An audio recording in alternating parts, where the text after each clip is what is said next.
Welcome to the PARAcast. I'm your host, Tomas the Boss Hernandez. Joining me tonight, he's been blocking ICE agents. Turns out they weren't talking about the guys who restocked the coolers at Walmart. It's Robert Wyatt. One of the best things that ever happened when Trump became president was they had that Ice Block app that came out that you could get on the App Store. So obviously, I download it, and then I'm like, "Oh, let's go to the Walmart. Let's see if there's any reportings." And it comes to find out that if all you do is just report an ICE agent, suddenly the lines at Walmart clear out. It's the craziest thing. It works so damn well. You just go in there and it's just like, oh wow, everything's express checkout. Let me go there. There's a Christmas present I want. They only have one in stock. I got to get down there. Let me report an ICE raid. See, doing the Lord's work with ice. That's what I say. Yeah. Anyways, what I've done. So yesterday I went on a little adventure. Paige has my old VP9. I gave it to her. My VP9 with a what is it? The Steiner MPS on top and a Streamlight TLR1 HL, and she has that, and she wants to conceal carry more. And so it's just like, okay, well, let's go get you a gun.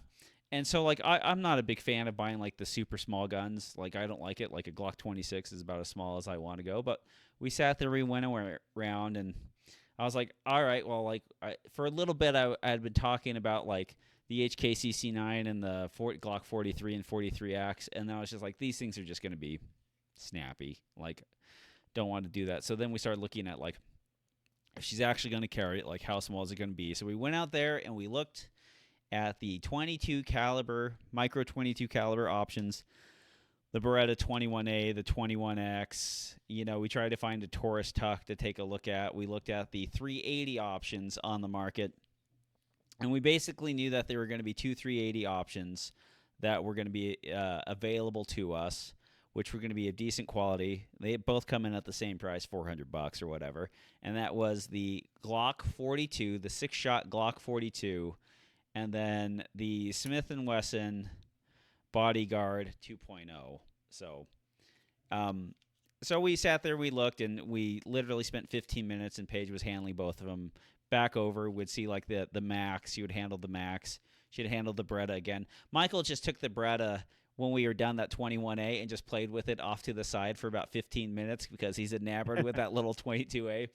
But we sat there and we looked at all that stuff, and anyway, it came down to Paige's decision. I was just like, you pick what you want. She goes, I think you want me to get the Glock, and I was just like, I like the track record of the Glock, but the Smith & Wesson's not bad, and it's known as a reputable firearm. It's not the inaccurate the 2.0. Obviously, she didn't listen to the show from last week. 20-minute Smith & Wesson sucks a thon. One, it was a little bit last week and a little bit the week before. The 2.0 has accuracy issues. It is a reliable firearm that sometimes has accuracy issues. Not crazy accuracy issues, but bad enough. But so we went there and like honestly, like going through with the Bodyguard, it's got a lot of things going for it, especially when the competitor's the Glock 42. And so if you guys don't know much about the Bodyguard, they have two models. They have this one that I have in my hand, and then they have one that has another 1/4 inch on the barrel that's ported, has a single chunk port on it, and we didn't really need the chunk port, so we just had to go with the standard one. But like the feature set from the factory is like a really serrated slide, like lots of good serrations on it. Blacked out rear with the red tritium front sight on them. Oh, there you go. Yeah, for the like a pretty decent striker fire trigger. And then the slides thinner. The grip, the height of the gun is shorter than the Glock 42. Front to back is shorter than the Glock 42. And then the big kicker on this thing is that it has the double stack, single feed, special follower like the P365 was kind of known for, the Shield Plus. And so instead of carrying 6 rounds in the gun of 380, this carries 10 rounds flush, and then also still allows you to get a third finger on the grip of the gun. That's not bad. Can it take an optic? it cannot take an optic. My guess is that the slide is built. I mean, the slide is incredibly narrow. Like it's much more narrow than some like the LCP Max, which is Hmm. slightly wider. And I don't even think that one takes an optic. I think the only one that really takes an optic in the segment is I think they have a SIG P365 in 380 that takes an optic, but that's basically a 9 millimeter slide Right. put on top of a gun and then made into a 380. So Well, those are phone booth fighters anyway, so it's not like you have to have it, right? I mean, the kind of distance that you're going to really be actually taking shots at people are going to be a whole lot closer. yeah, So the difference is with this thing, it's like with a full grip and a manageable trigger and like a good sight presentation, it feels like you can shoot it. Like I went out there right. and last week I went out with Alex and I shot his Beretta 84 in sorry, his Beretta 85 and 380, and that was a very snappy gun, and it's a very much larger gun, like dang near twice the size of this thing, as far as weight and in size. And it holds 8 rounds in a single stack magazine, and then the 84, holds I think like 13 in a double stack magazine. But like this thing is freaking wafer thin, and Yeah. and it holds 10 rounds, and it's actually got Is it as thin as the Smith the Shield? it I'm is trying to like no visualize kind of the shield's gigantic compared to this. Like I have a shield, no like it. like thickness. Oh, it's thinner than the shield. I have a shield in Wow. there. Like I'll show you. Well, give me 6 seconds. I'll be right back. Yeah. No, it's that. I mean, because that's the thing I always kind of wonder about is just, I mean, like how, because I mean, like the shield is, to me, it's kind of it's the perfect width. It's kind of, you can get pretty much with the grip extension, you can get the entirety of your hand on it, and so I like it. I think it's as far as like guns are going, I still think it's probably one of the best small guns out there. But 380 is interesting. My only issue really with the 380 as kind of a general rule is I just don't like that I have to basically sort out 380. That's always been my issue Yeah, with like it. now I have to like keep 380. Like the question was, can we load for this? And this is like, yeah, like the dies are good enough, and I can set up the load for it. So here we have. Let me kick out the plus Do you one. think you'll shoot it enough to reasonably justify it, or Well, like buying or reloading it? Because it's just a pain enough that it's like maybe we just buy this stuff. I'm kind of in I that weird place right now of asking that about some of the stuff I load. like I for me, I think it's one of those things where I can buy 200 rounds of it, shoot that, buy box of carry ammo for the thing, and then as I go, like when I get 500 pieces of brass, just buy 500 95 grain bullets, and then load it up, and then like that for Paige, that's gonna last a while. But the main thing is like getting a gun that's small enough that she wants to carry and she feels comfortable with carrying. So here's a Smith and Wesson Gen 1 shield. Okay, Got it. so here's the Gen 1 shield. Here's Hmm. how thick it is. Here's like the Oh yeah, the the shield. bodyguard. The shield is much larger than the bodyguard, and then you can Yeah, see the no, it thickness. really is. You can definitely see the difference. That's interesting. I kind of was wondering if they were the same size or not, and so it was just, No, so huh, like interesting. the big benefit of that's them stacked. The big benefit of the bodyguard over the shield is so you have the shield and then you have your grip, and because of the size of the trigger guard and the locking block action of the slide, like that's where you start hanging over your pinky. And then, Mm-hmm. but what the bodyguard does is that the thinner slide up and down, what it does is they give you a lot of room down on the bottom of the gun. And I so gotcha. by like minimizing the trigger guard size, if you hold them up side by side, you can tell by just minimizing the trigger guard size that that room is what gives you the full grip on the bodyguard. Mm-hmm. So it's So have it you taken it out and shot it yet? we haven't went out and shot it. We bought it at like 7 p.m. and then we came back and sang happy birthday to the stepdaughter and all that jazz. And of course, it's Sunday, and I still got to buy 380 ammo. But like it, it, I was, I've I was gonna never, say I got a backyard. I mean, yeah, yeah, we could clack that off a bit. yeah. It is incredibly small and comfortable, and you can tell by just handling it over the Glock 42 that Hmm. it like somebody's going to shoot it better. Like if I can get a full grip on this gun and I can on the 42, I know I will shoot this gun better, and that my wife will be able to shoot this gun better. And so, Right. like, and then it has a +2 option, so you got 12 rounds of 380 in the gun, and the best you Oh, can I do yeah, with a and +2 is 8. I would definitely do that because like even on the shield, that +2, that's what I was talking about, right? The +2 is nice because it does give you that full grip, Yeah, and it's not you're not even compromising. It actually has a full grip on it. It's really nice. but on the 10 round on the Bodyguard, you already have a full grip. Like it is ridiculous. Like that you have a gun that carries 4 more rounds, is smaller in both dimensions, and allows you to get a full grip with the stock factory magazine. Yeah. Like this is like I sat there and I watched Day's review. I watched like Honest Outlaws review. I watched a bunch of reviews on it because I knew it was going to be a contender on it. And then like when we actually got it in the hands and we start messing around with it, it's just like the Glock 42, like those are 6 shots. We know we're going to work. It's going to be very soft shooting.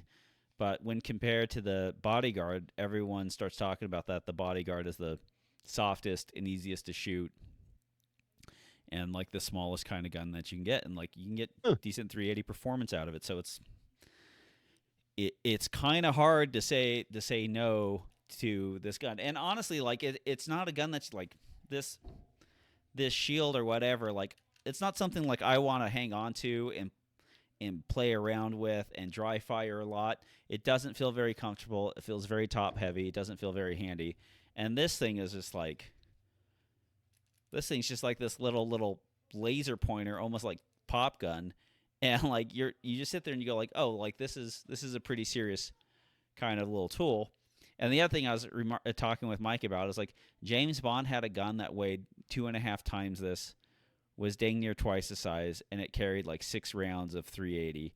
And now this thing is, And it sucks to shoot. and it sucks to shoot. And this thing, like this thing's soft too. Like the Glock 42, like it's a modified Browning tilting action, so it has some kind of recoil shock absorbing when you're shooting the gun off. And Right. so it's just like it. It's kind of like a lot better than the Beretta options, which are like direct blowback. But like this is a nice little piece of engineering. So good on them. Don't make a metal frame. We don't need that from you, Smith and Wesson. And hopefully it's bullseye accurate. And I'll be pretty happy with it. But you can just the pencil, like the thinness of the barrel. Like this thing is made from the ground up for minimal size dimensions and For minimal shooting. for minimal shooting. And I hope this thing kind of is snappy, like because I don't really want to sit there and load 380 nor pay for 380. So if it's kind of snappy, I was like, well, that's your carry gun, go with COD. You're gonna have to get it, live through that, and that'll prevent me from having to load or feed it. Right. Well, I remember I had that LCP in 380, and I always had good luck with it. I liked it a lot. I can't remember what I did with it, but it was a great gun for me. But I just got so tired of having to sort out 380. And I'm not saying that's right or wrong, but damn, I everybody who's ever like picked up range brass and stuff like that and's got 380 mixed in there, they know the problem because you're just like, this sucks. Yeah, no, it's frustrating, and that's why when Right. I'm like, I was literally out there shooting with Alex, and I have my brass mat, and I know some 380s falling on it. I'm like, oh, that's gonna be kind of a pain in the butt. But at the same time, I was thinking like, yeah, it's highly likely we're gonna end up with a 380 here pretty soon. So yeah, it's Yeah. I don't know. We'll see how it shoots. But as far as the handling of it and the feature set, like it's a pretty stout little feature set that's on the gun. It's like it's got a like pressing the trigger on this thing versus pressing the trigger on the shield. It's like half the weight, which is Really? it is. Is it a precock striker? Same kind of thing? Yeah, it's an M&P with a precock striker, and so Yeah. like it's got a better trigger shoe, and it just feels like it releases better. It seems like it meshed And better. Paige is jazzed over it. She likes it. Yeah, she's like literally walking around. Hey, where's my gun? And I was just like, it's there. And her mom came over. She's like trying to show her mom, and her mom's not like interested in it. But so like that's how excited she is. She wants. Now I grabbed this Beretta, and I'm just like, why is this thing so heavy and gigantic? Weird. So, anyways, Amazing how that happens. yeah. You and the Armory. So yeah, so we had our very first match with the belt series, and what do we have? I think we have 54, 55 people that are signed up for it. Thursday we ended up having 48 people that showed up. Zach he's acting as the match director, and so he designed all the stages.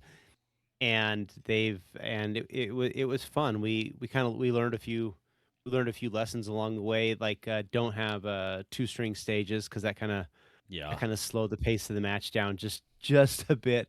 But we still got out at a good time, right? It was just one of those things that when all the other stages are when they're all just kind of like just quick stages, functionally having 2 stages in terms of strings, you can't solve that. Multiple string stages are essentially like having a massive field course that's 56 rounds. That's actually true.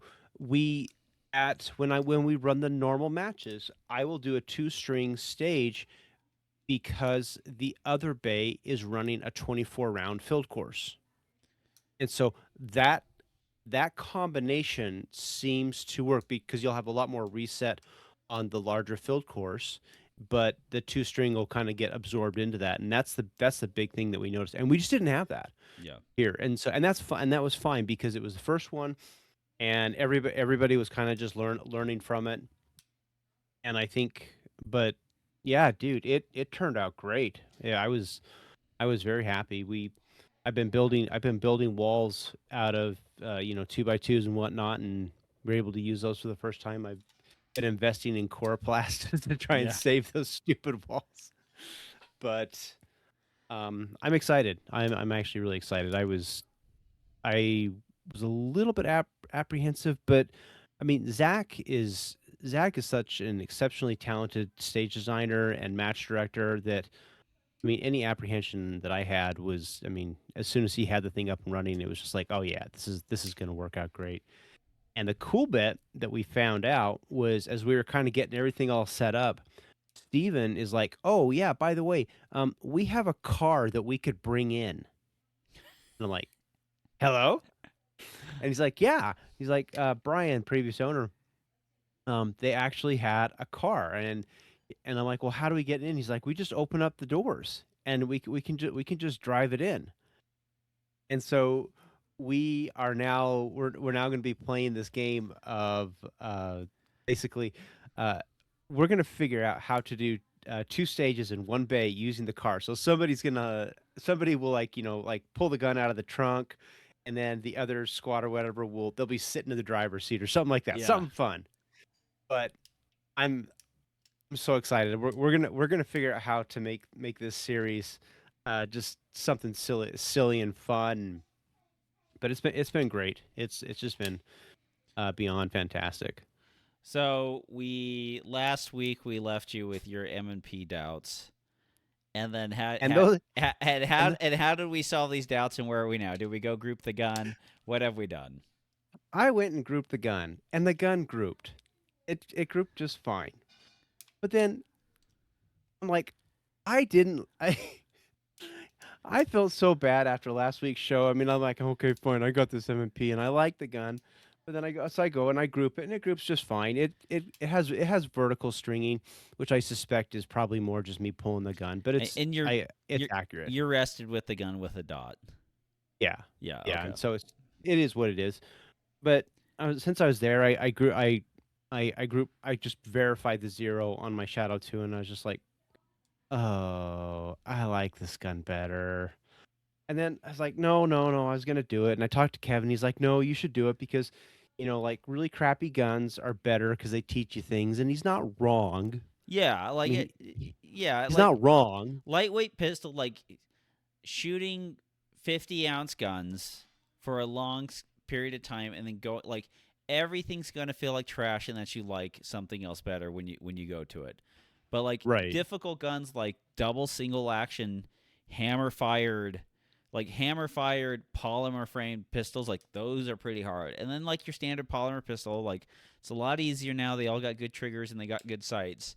But like it is substantially, I would say, something to get used to when you're shooting a gun that's 50 ounces with a blazing quick trigger and all that jazz.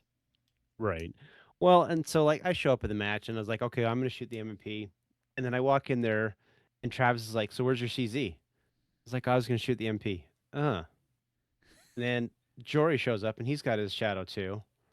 I'm like, And then like of all the people, Lance, my good buddy Lance, shows up and and he's like he's shooting his Shadow too.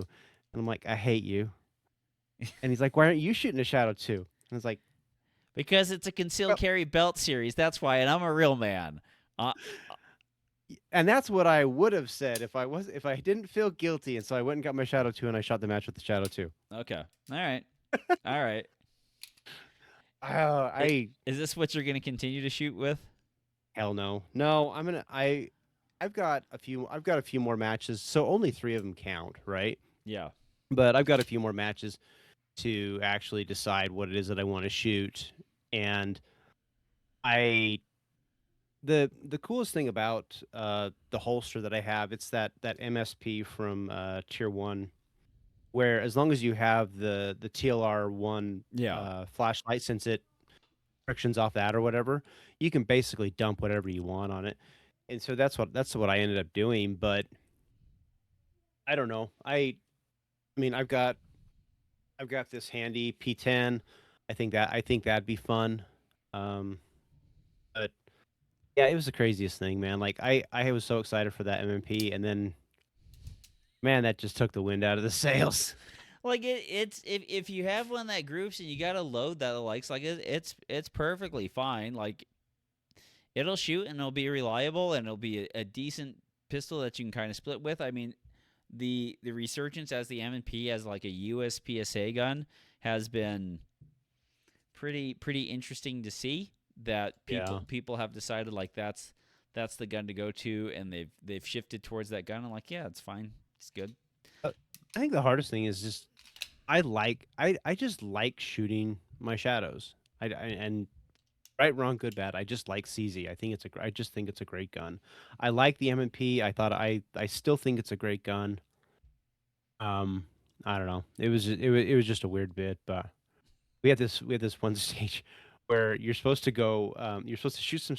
grab the gun, load it, and then shoot some head boxes on the left side, and then you're supposed to like kind of lay down on your side prone, and then shoot underneath the wall.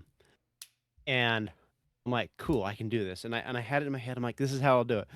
And so timer goes off, load the gun, shot the head box, and then I'm like, okay, I've got to flop on my side. Well, apparently I can't do that no more because as soon as I go down, like stuff starts creaking, and I'm like, I hit the ground so freaking hard. I'm just like on my butt, and I'm like, no, we're just gonna put the gun underneath the fence, and I'm just gonna start point shooting to everything because that's pretty much where I was done. And I'm like, and I'm done. And then that's the point where like you remember when you could get off the ground while having the Uh-huh. gun and not a big deal, and now you're like, I'm gonna set the gun down, and then I'm gonna Uh-huh. stand up, and then I'm gonna pick up the gun and holster it. That's what I'm gonna do. I'll be in the back with the Bengay.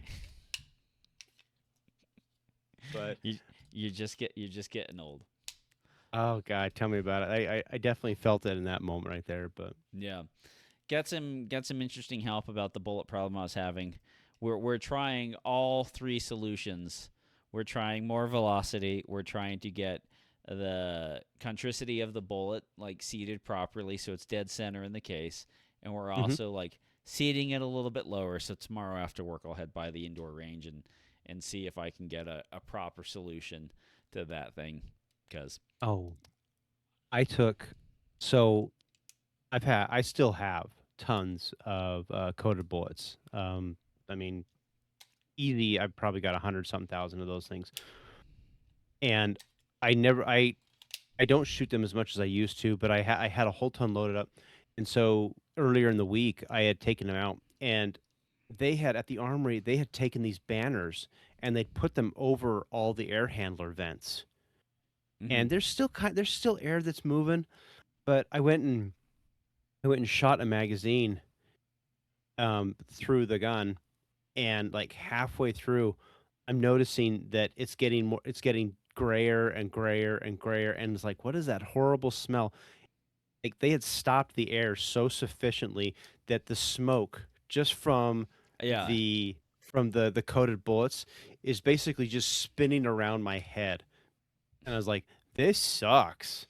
So, like I actually went and took and I like pulled the banner down just to get the air moving, but all that tells me is don't shoot coated indoors because that yeah. stuff. I It mean, you're just asking for your lead poisoning to go through the roof. Well, I just remember that entire time of having that, like that 2017 through like 2022 time frame, and was just the amount of like smoke being generated out of everyone's pistols Hmm. was pretty nuts. Like compared to like nowadays where we don't see it as much, but yeah, like everybody's pistol was producing half the debris of like a OK Corral reenactment.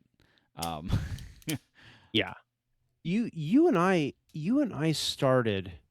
You started before me, but when I started, there was a company. It was called Bumblebee Bullets, yep. and they were lead bullets. Did you ever use any of those? I can't Yeah, I remember. use those.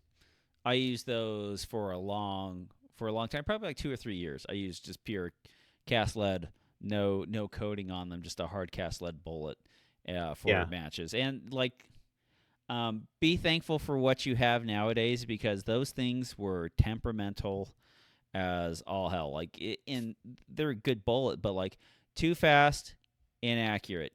Too slow, inaccurate.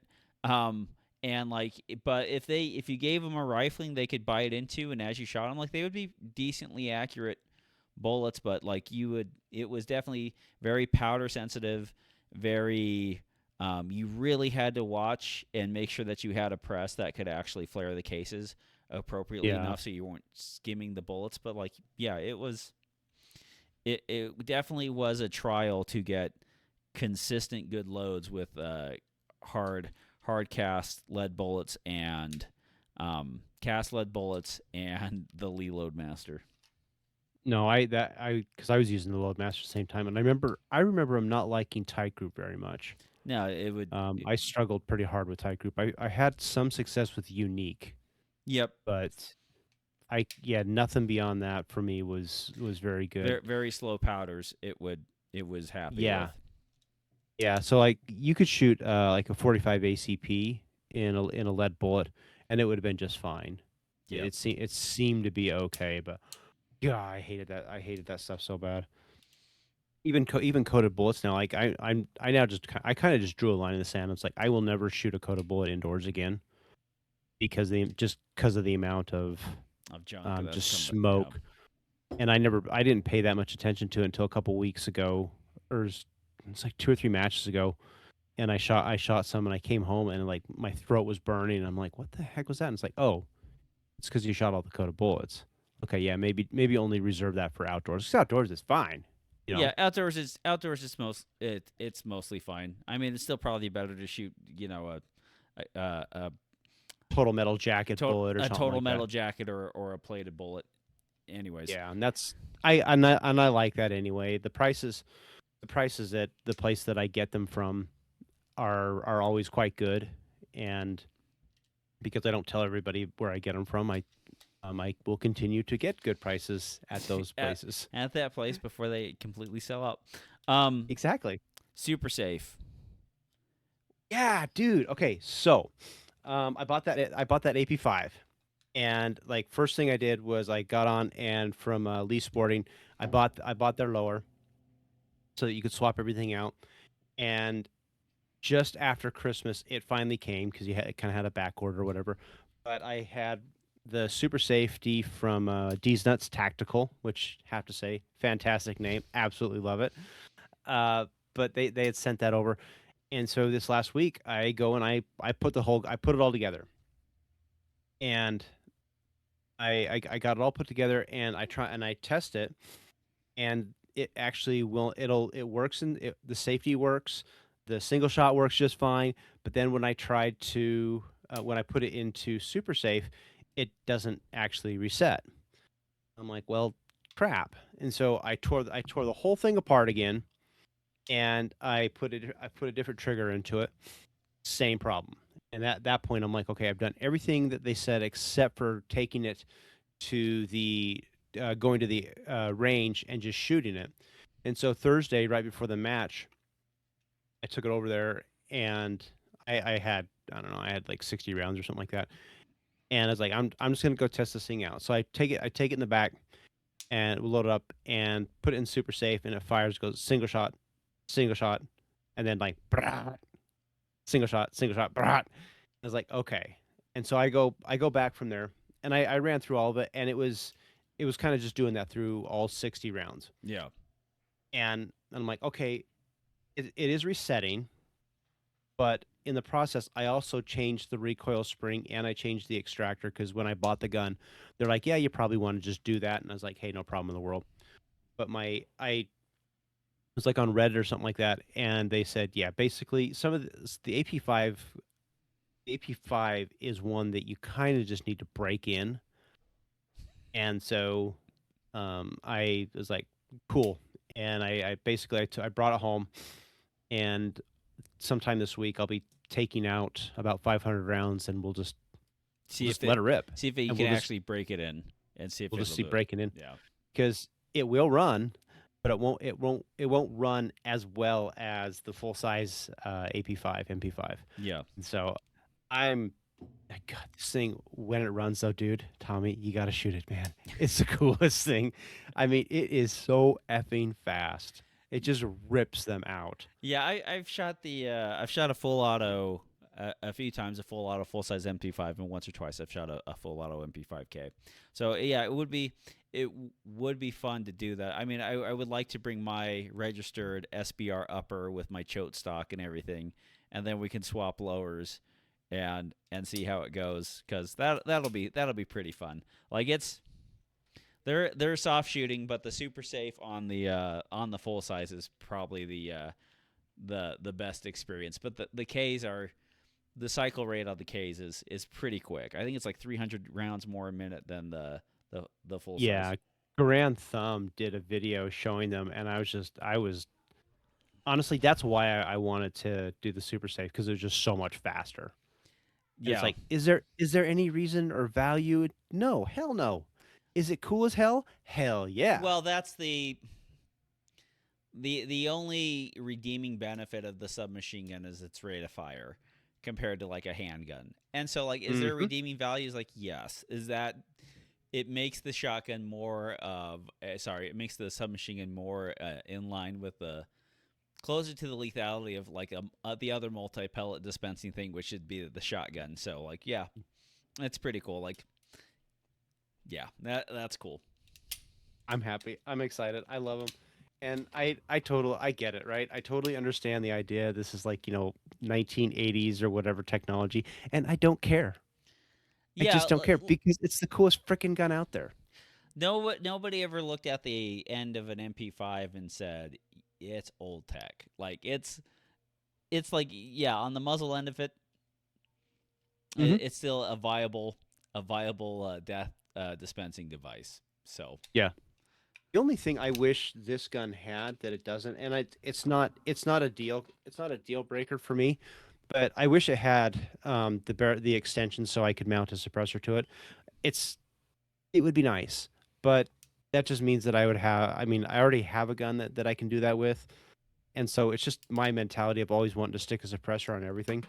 yeah, But I'm perfectly I'm perfectly happy with this thing, and I remember telling I think I even told you, I was like but I was telling Andrew, like, I wished that I had bought, the K when I got the AP5 as well, because it was just such a good deal at the time, and when we got them, it was, what, like, 9.99 or something like that, Mine it was mine stupid was cheap. $8.99 for my, Yeah. and so I did put more money into it later because they are expensive to accessorize. But Mhm. yeah, super happy with the thing. But like it's like the whole flush fit, not having the barrel. I mean the barrel extension that would take it to like I think it's like 5 inches or whatever. Like it's like four and a Yeah. half inches the way it is right now. Is that when it's folded and it's flat and it's put together Oh, like you it's have so compact and yeah, perfect. you have this very compact thing, and like one time I even took I had my folded MP5K and I took a picture of my SOCOM next to it, and it's just like, oh yeah, the SOCOM is pretty much the size of the MP5K folded, and so Yeah. the one thing that's great about those is like it's very fun to shoot. It's like very cool. But then when you actually have the ability to put like the folding stock on it and the foregrip on it, like mine, like it's just like it's like, oh, this is what this thing is supposed to be. And so it'll be a fun time. So definitely we got to swap lowers, and you can use my you can handle Yes. my stocked and foregripped upper. That's what I'm kinda thinking now, though, is, I mean, because I'm not in a hurry to do it, and even if I got the stamp on it, I'm thinking of, like, Form 1ing both of these because the stamp is free at this point, but, um, I don't I mean, the stocks or the braces or whatever on these things, they're not bad. They actually work really good. They're not as good as the actual, Yeah, proper brace, but I may actually just Form 1 these things since it's that easy to do. I would Hopefully when it calms down. I would say if you're gonna form one of them, you form one the full size, and then you get the fixed stock. That's what I would do, The fix is yeah. the full size MP5 with the fixed stock, like that is the ultimate shooting experience. Everyone wants the collapsible stock because it looks good. They don't feel great, and they're not very stable. But a fixed stock MP5 is just amazing. It is pretty cool. The nicest thing about the collapsing stock on it is just that it collapses Yep. and it goes away. But if you already have an AP5K, then you're solving the reason for the collapsing stock in the first place. Yep. Yep. And so I would agree with that. take advantage of because the stock, the actual for real honest to goodness stock on an MP5 is German engineering at its finest. They did a great job with it. Yeah, it's literally no recoil, no muzzle rise, cheek weld. Like it is what you're supposed to have in a proper shooting stance for a rifle, except for you're shooting a 10 pound, well, 8 pound, 9 millimeter um, Yeah. little carbine, and so it's very beneficial for accuracy and speed shooting. Uh, I was at church today, and we had one of they got out of the main services, and was kind of in between the classes and stuff like that. And I'm just sitting in the back on the chair, and this guy he kind of comes like up on the sideway, and he's like, "Hey, Rob." I'm like, "Yeah." He's like, you remember that gun that you had when we went out with the elders?" And I'm like, "Yeah." He's like, "So how do I make one of those?" I'm like, "Well, sit down, JP. Let me tell you." let me tell you how to do this. Let me show you all these other ones that you could make that would be way cheaper and way more ergonomic, and then let me show you one of the hardest ways to go down. And Yeah. so, and then also if you get people into the K or have anyone go out with the K, there's always that part where they like bust their knuckle open on the charging handle to the optic rail because there's no room in between them. Yeah, I did that. That's the funny thing. Like, I really kind of want to change that out because the one that I did go and I actually took a Dremel tool and I tried to round it out because you hit those right angles hard enough and you'll cut your knuckles open doing it. Yeah, I But mean, it's decidedly harder to cock this thing than the full size. yeah, HK Parts has like an optics rail that will let you It'll just use the back sight, Oh, kind the of back claws. the back claws. It'll use the Oh, back claws and let you mount like an RMR or a Hollow Sun or a Delta Point to the very back, and so you have some more hand room to go up there. But it's not going to be as lock solid as the full claw mount right. on top of the gun. And so that's why on the MP5K, when you open, it's a fully open hand to prevent your knuckles from getting smashed. And then when you go to slap the charging handle down, if you slap it, you can bring your hands in front of the muzzle, so you just full closed hand, hammer fist down. This is where I actually noticed that being left-handed works really well Yeah. because I come underneath it and I'll hit it with my thumb coming back like that. Yeah. And I'm doing the same thing where it's an open hand, but I'm coming behind it and it'll rack it that way because yeah, it's kind of silly, but that's exactly what you learn really fast is you cut your knuckles open. You're like, yeah, we're not gonna do that no more. Yeah. Yeah. No, for sure. Anything else you want to talk about before we go into Telegram? Nope. All right. Well, if you have an MP5, you're probably going to have an MP5 mag pouch. You actually own the amount of people who have MP5 mag pouches who own MP5s is like 10%. What I But want to find is a straight stick. That'd be cool, right? well, I mean, the actual straight stick of them. the It's old it has straights, no value, but it's just cool looking. well, it has plenty of value. It just doesn't function as well as like that. Like here's the thing.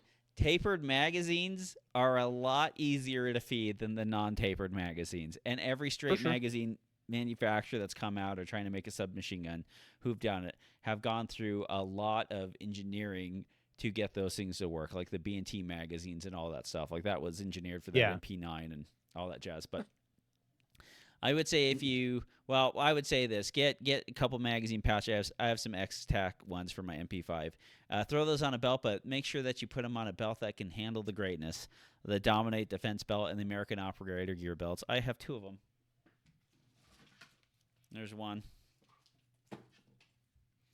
And then there's my speed belt right there, my Mach 1 speed belt. Best belts in the industry. Use promo code PARA10, save 10% off your order. Also, check out Rune Tactical. Springs, follower kits, get a +1 in the gun, have it. You're shooting the belt series, and maybe you're shooting it legitly for real, like you're doing that, and like you got a carry magazine on the first reload, and then after the reload you have your extended spring kit. That's the way to do it because you're doing it legit. But for most firearms magazines, you can get a kit, and it'll bump your magazine capacity up from 22 to 23 or 23 to 24. And if you're so lucky and have a special magazine and a special spring and do all that stuff, you can get that 25th round in there. So check them out, Rune Tactical. Use promo code PARA10 and save 10% off your order. And then also check out W74 guide rods. Get some weight in the front of the gun. Balance out the gun. Tungsten batteries, guide rods, recoil springs, all the stuff you need for lots of models of pistols. Use promo code PARA10. Telegram, it's a messaging app like Signal or like Messenger for Facebook and all those other things. Download it. It's free. Go into the settings, turn off that anybody can message you so you don't get spam. And then hop on over and search PARAcast chat, and then you can ask us questions when we solicit for them. From Buck. Well, they stopped making all the non 9mm guns after the TFBtv FBI video that just came out. Is my Glock 22 a relic now? 40 Smith & Wesson matters. They stopped making the 40 caliber guns a long time ago because of that. But yeah, I don't know if you watched it, Robert. I watched that video. I did. It was interesting to hear him actually talk about it. I thought because he mentioned that the 10 or they had the 40 Smith & Wesson before the 10mm. Well, they had SIG P226s and 229s and 9mm. Then they had the 10mm, and then they had the 40. But they had to reduce the loading on the 10mm to get people to be accurate with it. And at that point, why not just get the 40? But yeah, I've watched some videos on like those Smith 1076s, and like Smith could not produce a firearm that could stand up to that many shooters and not basically have some problems. But it was interesting, and the gist of the video is like Bullet construction, in 9 millimeter, and all these other loads. Like the bullet construction was the most important factor. What the Yeah. bullet was made out of, and the interesting he says kind of near the end is like the bullet range from 130, a bonded bullet from 135 to 147 seems to be the thing that works the best and passes all the tests and can penetrate people's arms as it goes into their chest. And basically every bullet off the Walmart counter can do just the straight on shooting and be effective. But Yeah, I thought that part was interesting when he said that. He says, I mean, like we always train for like that straight on shot. And anything at the Walmart counter would do that. But then he talked about how, but then you have a guy holding an AK-47, and you have to have a bullet that's going to go through his front arm and into his cavity and yeah. actually do something. I mean, that then pushes you into a better bullet. Yeah, and like Barry defeating. I remember reading like I think it was in the Gravest Extreme. It was like a 1981 book by Masoud Ayub.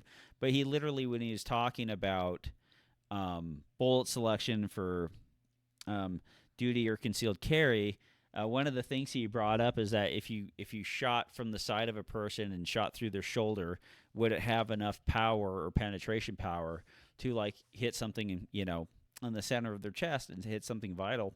And one of the things they talked about is like 9 millimeter doesn't have the power, but 45 ACP and like 357 Magnum have that power. And a lot of that power now is like the 9 millimeter can reach the velocities to do that. It's just that the bullet construction loses too much of itself as it's heading down. And so like you do notice, especially being around practical shooting and seeing partial bullets hung around, like you definitely do see like when the cops come by and shoot their range ammo and hit steel and stuff like that. Like you definitely see the amount of weight retention that you get in bullets. And even now, like thinking back about like cast bullets and plated bullets and just full metal jacket bullets, like the amount of like full sized projectiles you see on the ground, or some of the ones that kind of bounce back or do those kind of things, it's like, yeah, there's some seriously good ammo, and even the cheaper stuff has gotten way better over time. Oh yeah, I mean, like you look at, I mean, you look at some of the stuff that you get from some of the people that are pulling it, and the 147s. There's no doubt. I mean, there's a lot of lead behind that thing, and with being bonded and whatnot. And I think the video he actually talked about how they brought all these people out to the firing line, and like secretaries all the way up to like HRT, and had them try it out, and like the numbers were just shockingly obvious that the 9 millimeter success rate was just so much better. I mean, from the secretaries all the way up to the top dogs. Yeah. 9 millimeter was just that much more effective and easier to work with. And so I I mean, I hate to say it because I suspect a lot of us all started in the same place. I mean, I know the very first non 1911 gun that I bought was a Glock 23 because honestly, that's what the cops used. That was my rationale, and at the time, I thought it was a pretty valid piece of argument. Yeah. I mean, it seemed logical to me, and that's what the cops use. I mean, I my first gun was a Beretta 92 Brigadier, and then my second gun was a Kimber BP 10, 2, and 45 ACP. I've only bought, I think, one 40 caliber pistol in my life, which was a PX4 and 40 caliber. I've never been a fan of 40 caliber, like, but I've understand like how ballistically superior it can be, and it should be because it's a 40 caliber 180 grain bullet, moving at some decent velocities. But the one of the Yeah. interesting thing that I thought that was in that video was the discussion of what a high success rate they had with the third gen Glock 22 and what a Hmm. hard time they had with the third gen Glock 23. By shortening that whole entire system and then trying to use the same bullet in it didn't help them whatsoever. And then basically when they said no more Glock 23s, the success rate went back up because everyone was getting a Yeah. functional pistol and functional ammo that worked in it. And so it's kind of one of those things that you see, and you kind of see it in the USPSA realm, which is that There are pistols that are so widely adopted that we can figure out how they run and what stuff needs to work for them. And and then you see pistols where you're just like, that don't kind of hold up and kind of go by the wayside because, yours might be fine and your cousins might be fine, but like 10 of these don't kind of stand up to a lot of high volume training or whatever like that. And that's kind of interesting, like looking at it as what they are talking about is looking at it as an issued gun, whether or not that's good enough at that scale and those numbers not to have any problems. And it's just like people blaming the ammo for the problems, but it's really just taking that ammo and putting it in that short of a system and then expecting the same results as you have from a gun that's much, much larger. Right. Well, it certainly didn't help in USPSA. I mean, like all the 2011 builders that were building for 40 Smith and Wesson, you had to the tolerances that the acceptable tolerances and the amount of precision that was required to build a 40 Smith and Wesson that would not come apart after the amount of rounds that we put into them, because the 40 was just extremely violent on these guns. And you'd see all like so many of these boutique builders, they were making their money because they were having to build a gun that actually would work. And that's the reason Staccato kind of got out of it, or yeah, they got out of it and things like that, because we were just beating the hell out of the guns. And so today, with all these 2011 builders, it's easy to build a 9mm, because 9mm don't do nearly the punishment to pistol that you would see with the 40 Smith and Wesson. Yeah. And I mean, I actually went and bought, when I can't remember who I bought it from, but it was maybe Palmetto. They were selling the Glock 22s, a Gen 4 Glock 22 for, I don't know, it was like $300 or something like that. And I'm like, for that money, I'll go buy one and I'll just shoot all the rest of my 40 Smith and Wesson. And then when it's gone, it's gone, right? Yeah. I'm not, I have no plan on reloading for it or anything like that. But I've, geez, I probably have two 50 cal cans worth of 40 Smith and Wesson that was all competition stuff, that when I got out of limited, I was just like, I should have just given the bullets away. But it's like, what am I going to do with all these bullets? Functionally, nothing. Yeah. The interesting thing is, like, most manufacturers, like finding a 40 caliber in the catalog or launching a pistol in 40 caliber. There's some that kind of do it still. Like HK has a VP 40, but they didn't update it. They didn't bring the new one out. A lot of these people who have 40 calibers, do not make it into like the next year's catalog.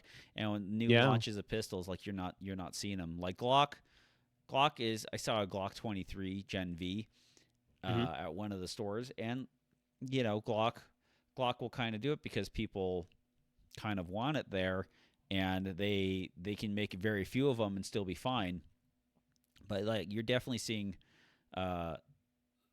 less and less 40 calibers. But the fun thing is too, it's like I still would like to believe that 45 caliber is much more effective in some realm than 9mm, and the truth is like it's not. Like it's more recoil for less capacity for something that doesn't surpass the 9mm at all.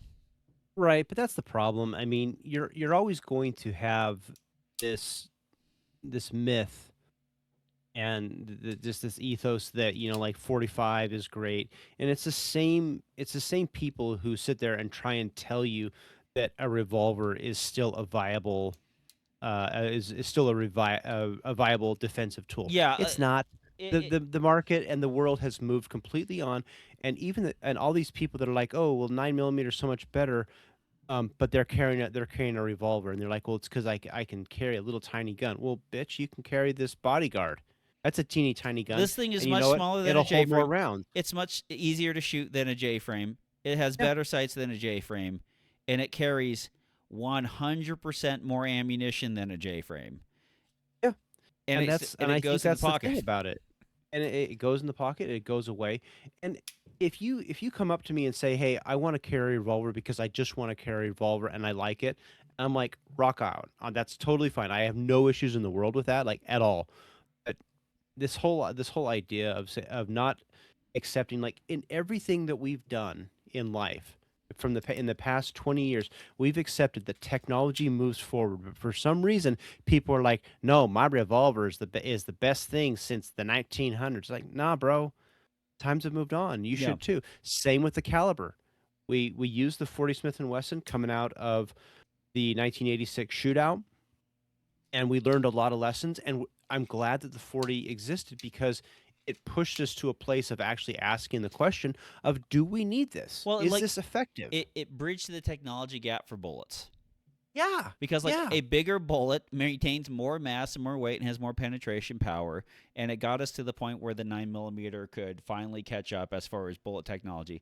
Is there any doubt in my mind that a 180 grain bonded bullet has more barrier penetration and more weight, retention when it hits a target? Absolutely, it does. It weighs 180 grains. It's like Hmm. 33 grains heavier than the 9 millimeter at its heaviest loading when it hits something. So like that's fantastic, but is that what's needed for shooting people? Probably not. But like 40 caliber bridged the gap.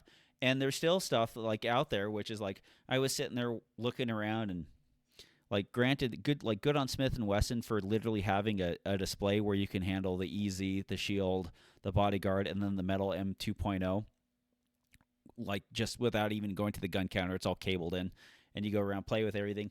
But the one thing like I looked at was the Smith and Wesson M&P Performance Center 10 millimeter full size comped gun, and then like you grab that and it's just like, is there still a place for 40 caliber and 10 millimeter? Yes, there is. Is it for shooting people? No, it's not, but it still do a damn fine job at it. Yeah. But like there's still a place for those kind of guns and like those bonded bullets and that technology. But as far as people, like 9 millimeter seems to be doing great, and like the 380 seems to be a pretty decent round for doing that stuff too. It's a very interesting video. I still going to keep my 45s for nostalgia reasons and going out there and shooting them every once in a while, but it's it's the death of all the handgun calibers that are for self defense that are bigger than 9 millimeter. Yeah. When was the last time you heard anybody talk about still shooting the 357 SIG? Yeah, like you don't hear about it. You see kind of things every once in a while about it, and then like when there's a run on ammo, it's the only one still left on the shelf. But you get to look at like the performance out of that thing, and it's just like that's a lot of performance screaming out of that thing. But It is, but at the same time, does it's a dead round. I it's mean, dead you can garbage. get performance out of a lot of things, but I finally actually got to a point where I threw away. I just had some random 357 SIG sitting in a jar from a firearm that my dad, who's passed away now for 6 years, he had a pistol that somebody conned him into at the pawn shop. 357 SIG, it's the greatest thing. And like, it's just like, Dad, you got conned. No, it's the greatest thing. They said so. Yeah, well, It's an effective ring, but does it do it so much? That's always the question, right? 40 is good. 45 is good. 9 millimeter is good. But does the 40 and 45 do the job so much better that it negates the need for the 9 millimeter? And it doesn't. I mean, basically everybody is still getting 3 shots. I mean, by the numbers, that you can debate the efficacy of those numbers or if you want, but everybody's still getting 3 shots. And if that's the case, I'm taking capacity. yeah, yeah. But if you go back to a period of time where you only get a certain type of bullet construction or whatever, then you start looking at that and going like, okay, where am I at? Oh, I'm in 1950s. Here are your options. Just like absolutely, I'll take a 45 caliber 1911. Like that's what Yeah. that's what I'm taking. So Mm-hmm. From our good friend, Mr. Jeremy Fitzpatrick. I've been having a lot of fun shooting single stack this winter as a change of pace. There's really no winter off season in Georgia, so sue me. Can you talk about how changing things up can be helpful to avoid burnout? yeah, like I used to shoot single stack winter. I mean that was like in the production days, and I think I did it once when I was shooting CO. Um, there's changing divisions will teach you different things about your shooting as long as those divisions put limitations on you and make you focus on different things. I think having like if you had like open winter, I don't think that would be as beneficial. I mean, you would probably have to learn how to manage the dot a little bit faster. Well, never mind. I completely take back my statement. Like you can going into different divisions and stuff can teach you things about aggression where you normally can't be as aggressive. Um, Going back into like single stack divisions can teach you how to manage your ammunition and build better stage plans.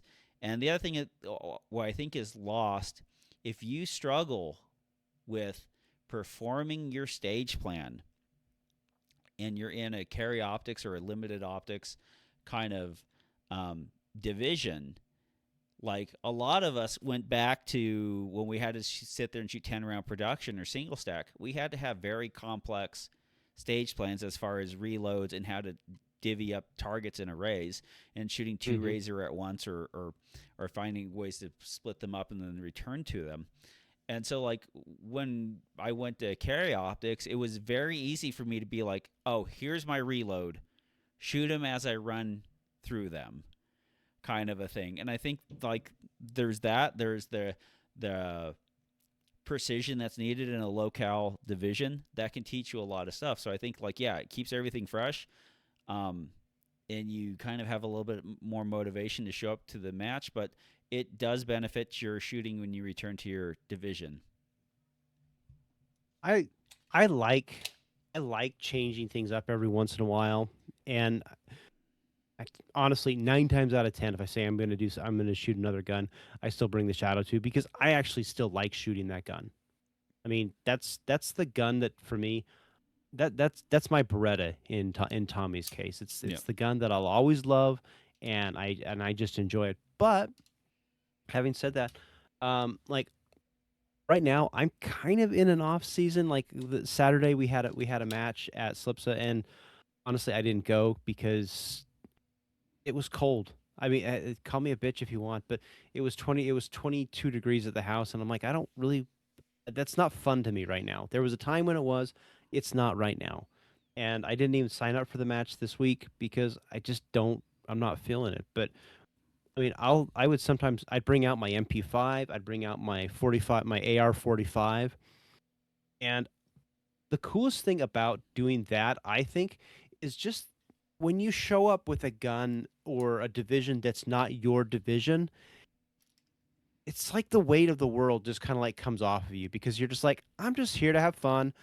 And you go back to the time when you first started showing up to matches when you were brand new and you were just excited to be there, and you hadn't gotten to that place where you're like, if I don't win, I'm going to go home and be pissed off at the world for the next 3 hours. I think I think that's fun, and I think sometimes we have to get back there. And the off season for us is generally a good time to do that. And if Jeremy, if you're going into and shooting like 1911 just for the fun of it, I agree with Tommy. You're going to learn a whole lot of things. You're gonna re-examine how you grip the gun, especially coming from just a wimpy 9 millimeter. Assuming you're shooting major, you're going to learn a ton, and you're going to have fun doing it.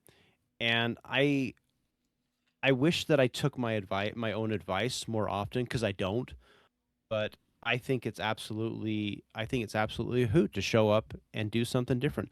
The coolest thing about that tier one concealment holster thing that I just picked up was that because it runs off the TLR1, I can now take just about any gun I own that I can slap a light to, and I can now go compete with that gun. And the division rules are such that I can generally get away with that, and I don't even have to like do concealment with it.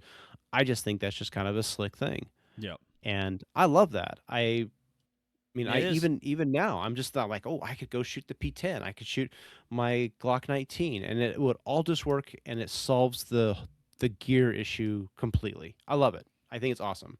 Yeah, I mean, kind of like bringing it back to that TFBtv video. They talked about, the ammunition, the gun, and the shooter being a system. Well, like all that whole system has to be put together, and when you change divisions and you change guns, you get to see other parts of the system where the system fails. And so Yeah. whether that's your mental game or structurally how you set up to shoot the pistol. Like shooting different guns will teach you a lot more about shooting and what principles have to be applied and the levels that they have to be applied to different equipment. And so like Hmm. that's fun. That's fun to learn. And like a lot of us, like we're not going to be national or world champions, and we're in this for a certain period of time. But most of us, we're all just shooting nerds and students of pistols, and like Yeah. um, you get to learn a whole lot more about pistols when you actually experience different pistols and shooting them at a performance level, or the highest performance level you as a person can shoot them with. Yeah. From Sebastian, what's the best holster for a Glock 17 plus TLR1 HL for the USPSA games?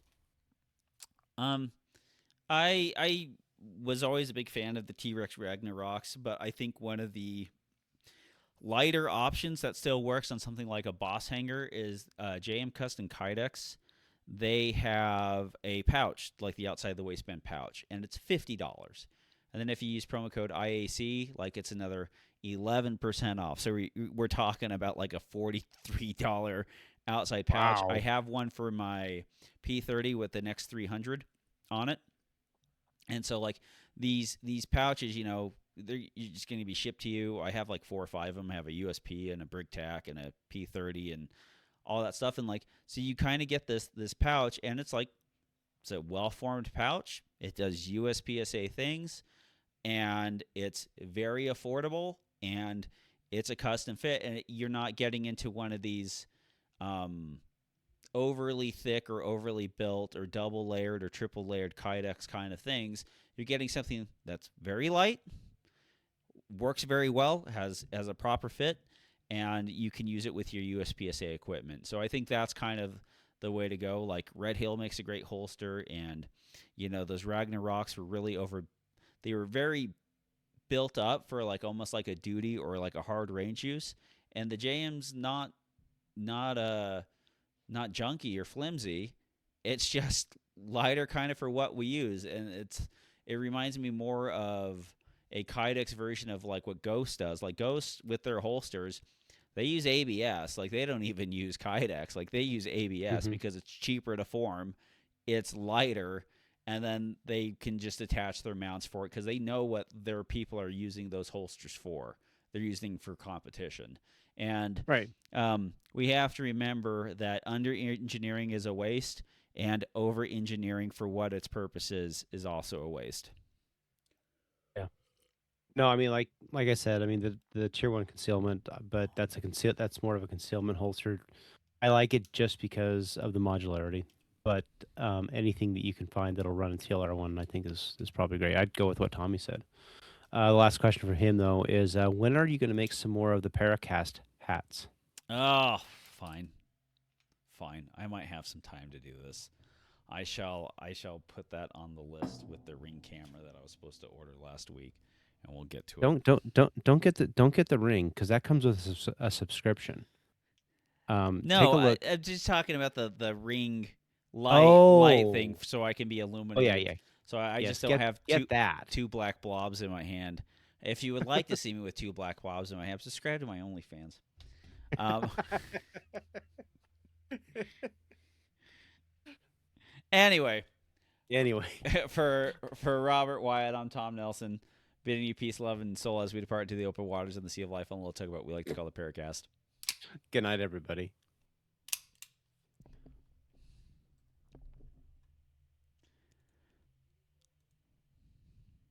There it goes.